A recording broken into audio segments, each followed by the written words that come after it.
여러분 안녕하십니까? 포항 MBC 뉴스데스크입니다. 국립공원이자 불국사와 석굴암 등 세계 문화유산에 있는 경주 토암산을 산사태가 곳곳에서 진행되고 있습니다. 문화재뿐만 아니라 산 아래 상당수 마을 주민들도 위험한 것으로 드러났는데요.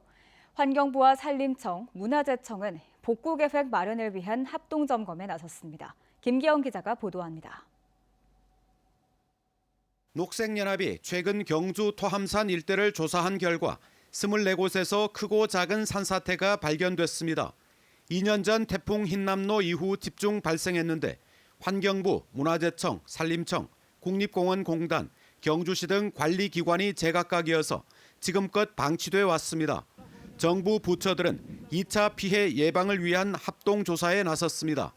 이틀 동안 현장 확인 후 토목 구조물이나 인공 구조물을 설치할지, 장비 접근이 어려운 곳은 자연 복구나 모니터링 강화 등 복구 계획을 세우기 위해서입니다. 합동조사를 통해서 피해 현황을 정확히 조사하고 그 조사 결과에 따라서 복구 등 신속히 추진해 나가도록 하겠습니다. 석굴암 위쪽 두 군데 산사태는 우선 응급 복구에 나섰습니다. 거기에 대한 긴급 보수비를 예산을 지원해가지고 지금 현재 응급 조치가 지금 진행이 이루어지고 있습니다. 지금 이번 합동조사를 통해서 좀 더 구체적이고 보강이 가능한 부분을 검토해 나가도록 하겠습니다. 문화재 안전에만 치우쳐서는 안 될 일입니다. 토암산 동쪽과 서쪽 사면에 위치한 문무대왕면 범곡리와 하동, 마동, 진현동, 외동읍 신계리 등도 대규모 산사태 가능성이 매우 높습니다. 고령의 주민 대피 계획 마련은 물론 대피 훈련 실시, 대피소 안전도 고려해야 합니다. 비가 왔을 때 대피할 수 있는 시스템을 갖추는 것, 여기에는 이제 대피소를 마련하고 그리고 대피 체계 그리고 대피 명령을 내릴 수 있는 종합적인 체계를 마련하고 훈련까지 6월까지 진행하는 것이 매우 중요할 것 같습니다. 산사태라는 시한폭탄은 지금도 진행되고 있습니다. 당장 다음 달 장마철이 시작됩니다. 워낙 많은 부처가 관계돼 있어 국무총리실과 행정안전부가 주관이 돼 해법을 마련해야 하고 장비와 인력, 예산을 집중해야 한다는 지적입니다. MBC 뉴스 김기영입니다. 대법원은 영덕군이 산업통상자원부를 상대로 제기한 천지원전 특별지원사업 가산금 회수 처분 취소 소송에서 영덕군의 상고를 기각했습니다.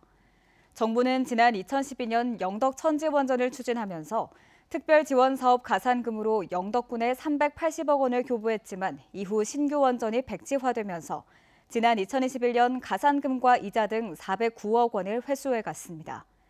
한편 영덕군은 입장문을 통해 그동안 지역민들의 피해가 컸다며 경북도 에너지 클러스터 정책과 발맞춰 영덕이 미래 에너지 산업 메카로 거듭날 수 있도록 정부 차원의 적극적인 협조를 바란다고 밝혔습니다. 이명박 전 대통령이 부인 김윤옥 여사와 함께 11년 만에 고향인 포항을 찾았습니다. 이 전 대통령은 고향인 덕실마을에서 늘 마음은 고향에 있고 어딜 가도 포항 시민이라는 걸 자랑스럽게 생각하고 있다고 말했습니다. 이 대통령은 내일까지 포항에 머물며 여러 일정을 소화할 예정입니다. 이규설 기자입니다. KTX 포항역에 도착한 이명박 전 대통령 부부. 마지방을 가득 메운 환영 인파가 이명박을 연호하자 밝은 표정으로 손을 흔들고 시민들에게 먼저 다가가 인사를 건네기도 합니다. 이 마음을 내가 따뜻하게 받아드리겠습니다. 고맙습니다. 이 대통령은 고향인 덕실마을을 가장 먼저 찾았습니다. 지난달 20일 중건식을 연 경주 이시제실 이상제에서 기념 식수를 하고 현판 제막식에 참석했습니다. 자신이 직접 쓴 현판과 공훈 앞에서는 밝은 표정으로 기뻐했고 저걸 한글로 쓰라 그래서 내가 제실에 올라 고향 마을을 내려다보며 옛 추억에 잠기기도 했습니다.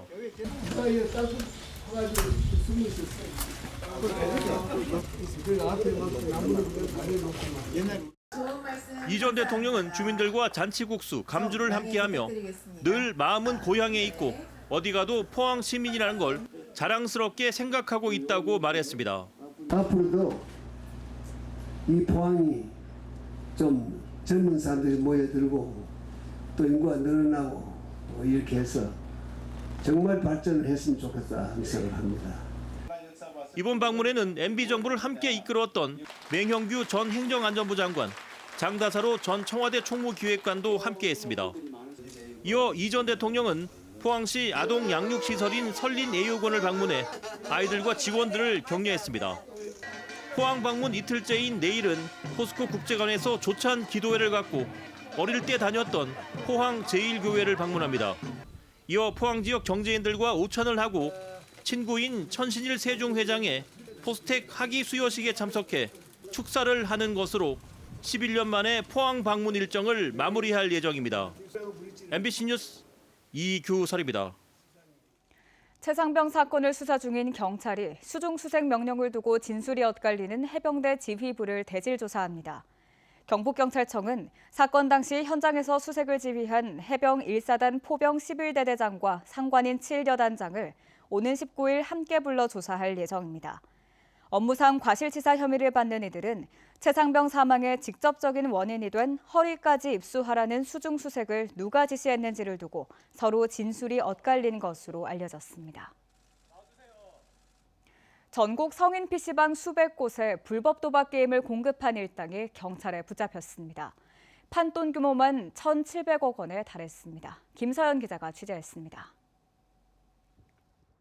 경찰이 구미도심의 상가 건물로 진입합니다.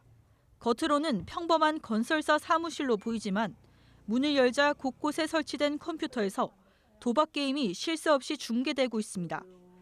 도박 사이트 운영진은 지난 2022년 4월부터 최근까지 2년 넘게 이 사무실에서 도박 사이트를 운영해왔습니다. 수수료 계약을 맺은 성인 PC방을 통해 온라인으로 슬롯 머신이나 카드 게임을 제공한 겁니다. 이용자가 개인 포인트를 충전하기 위해 PC방 업주에게 현금을 주면 업주는 운영진 계좌로 입금한 뒤 수수료를 정산받는 식으로 운영됐습니다. 도박 사이트는 미국에 서버를 둬서 추적을 피하려 했습니다. 이렇게 운영진의 대포 통장으로 입금된 돈만 1,700억 원에 달합니다. 이들과 계약을 맺은 성인 PC방도 수백 곳으로 추정됩니다. 피의자들은 수사기관의 그 추적을 회피하기 위해서 타인 명의의 통장을 쓴다거나 유령회사 명의의 통장을 이용을 했습니다. 수개의 통장을 이용을 해서 자금 이체를 중복적으로 계속 이체시키는 이런 방식으로 해서 그 사이트를 운영했습니다. 경북경찰청 사이버범죄수사대는 반년간의 잠복 수사와 데이터 분석 끝에 도박 사이트를 운영한 50대 총책 등 3명을 구속 송치하고 범죄 수익금 11억여 원을 기소 전 추징 보전했습니다. 경찰은 성인 PC방 업주들에 대해서도 추가 수사를 벌이고 있습니다. MBC 뉴스 김서연입니다. 최근 구미의 중학교와 고등학교에서 불법 촬영 사건이 잇따랐습니다. 특히 중학교에서 찍힌 불법 촬영물은 SNS에 떠돌면서 피해를 본 학생이 10명 안팎으로 파악됐는데요. 지난 2019년 N번방 사건 이후 불법 촬영물 유포는 물론 보거나 가지고 있어도 처벌을 받도록 법이 강화됐습니다. 하지만 처벌 수위는 그만큼 따라가지 못하고 있어 대책 마련이 필요해 보입니다. 변예주 기자의 보도입니다. 최근 구미의 한 중학교 여학생들이 교실과 등하굣길 등에서 불법 촬영을 당했습니다. 구미의 또 다른 고등학교에서는 남학생이 여교사를 불법 촬영하다 적발됐습니다. 이럴 경우 어떤 법이 적용될까? 현행 법에 따르면 동의 없이 타인의 특정 신체를 촬영해 수치심을 느끼게 했다면 7년 이하의 징역 또는 5천만 원 이하의 벌금형을 받습니다. 피해자가 미성년자일 경우에는 가해자는 더 강하게 처벌받습니다. 아동 청소년 성착취물로 판단되면 아동 청소년의 성보호에 관한 법률, 일명 아청법이 적용됩니다. 이럴 경우 무기징역이나 5년 이상의 징역에 처합니다. 최근 대법원은 미성년자가 여자 화장실을 이용하는 모습을 몰래 촬영한 행위를 성적 학대로 보고 미성년자 성착취 혐의로 처벌해야 한다는 판단을 내렸습니다. 일상생활하다 찍힌 불법 촬영물도 성착취물로 볼 수 있다는 겁니다. 불법 촬영물을 텔레그램과 같은 SNS에 올렸다면 7년 이하의 징역이나 5천만 원 이하의 벌금형을 받을 수 있습니다. N번방 방지법 시행 이전에는 5년 이하의 징역이나 3천만 원 이하의 벌금형에 처해졌는데 이보다 처벌이 강화된 겁니다. 아동 청소년이 찍힌 불법 촬영물을 유포하면 3년 이상의 징역형을 받습니다. 지난 2019년 우리 사회를 충격으로 몰아넣었던 N번방 사건 이후 법률이 보완됐습니다. 불법 촬영물을 보거나 가지고만 있어도 처벌 대상입니다. 아청법에 적용된다면 1년 이상의 징역형에 처하게 되고요. 일반 성인의 경우에는 그런 불법적으로 촬영된 것을 내가 보거나 소지하거나 그렇게 하게 되면 3년 이하의 징역, 3천만 원 이하의 벌금형에 처하게 됩니다. 하지만 실제로 처벌되는 수위는 낮습니다. 여성단체는 관련 법을 더 강화하고 여성을 성적 대상화하는 문화를 바꾸기 위한 노력이 필요하다고 지적합니다. 인격을 가진 사람으로 보지 않고 몸만 성적 대상화하여 소비하는 문화가 팽배하고 있는데요. 이런 여성의 몸을 성적 대상으로 소비하는 문화를 바꾸어야 된다고 봅니다. 디지털 성범죄자 지원센터에 따르면 지난해 온라인상에서 삭제한 불법 촬영물 건수는 24만여 건. 법을 강화해도 불법 촬영과 유포 등이 근절되지 않으면서 실제 처벌 수위도 더 높여야 한다는 목소리가 나오고 있습니다. MBC 뉴스 변예주입니다. 이강덕 포항시장은 오늘 시청 브리핑룸을 찾아 코스트코 입점 추진, 대통령 민생토론회 포항 개최 건의 등 주요 현안에 대해 설명했습니다. 코스트코 유치 추진과 관련해 많은 시민들이 원하는 시설이고 시 외곽에 입점하면 전통시장과 상권 충돌을 피할 수 있다며 필요하다면 미국 본사를 방문해 경영진을 만나서라도 유치하겠다는 생각을 밝혔습니다. 또 대통령의 경북 지역 민생토론회가 포항에서 열릴 수 있도록 건의하고 있다며 토론회가 포항에서 개최되면 포스텍 의대 설립, 바이오 특화단지 지정, 2차 전지 특화단지 후속 사업 등을 적극 건의할 계획이라고 설명했습니다.